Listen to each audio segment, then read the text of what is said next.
Hello guys, this is Mario. Gagawa tayo ngayon ng isang egg recipe, ang fluffy omelette with cheese.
Guys, pwede naman natin itong gamitan ng hand mixer para mas mabilis yung pag-foamy niya, pero gusto ko kasi ipakita sa inyo how to mix manually.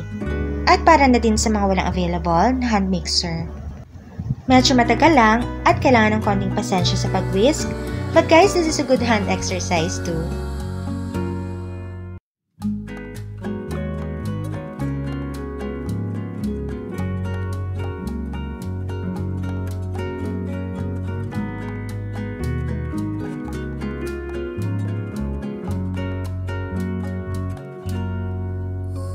Ito bali yung tamang consistency ng ating white egg na nire-rich.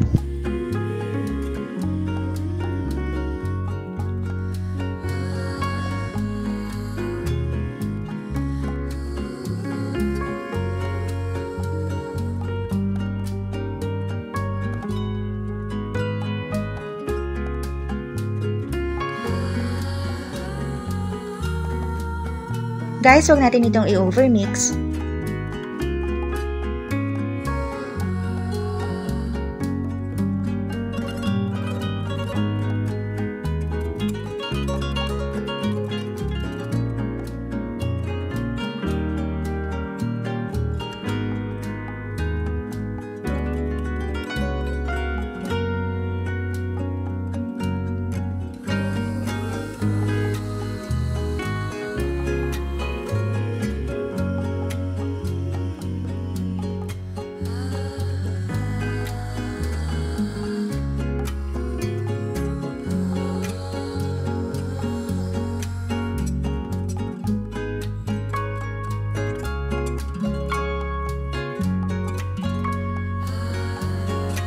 Tatakpan natin ito at lulutuin natin sa loob ng 3 hanggang 5 minuto.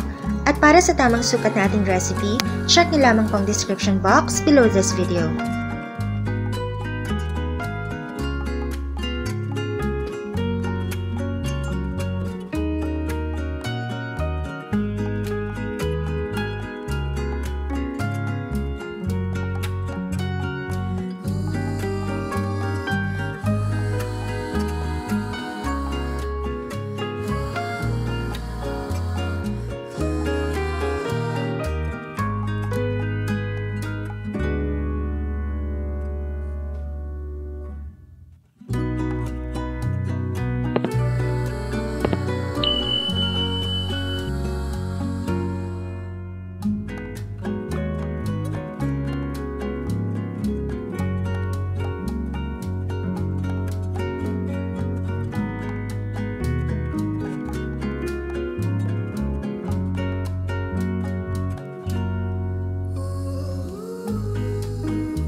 Ayan guys, ready na ang ating fluffy omelette with cheese. Very spongy ito, perfect for breakfast, lunch, dinner, or mapamerienda. So guys, just click thumbs up or like kung nagustuhan niyo po ang ating recipe, and don't forget to click subscribe and tap the bell para ma-notify kayo sa mga susunod nating uploads. Again, this is Mari. Thank you for watching. Kain na tayo. Dito lamang yan.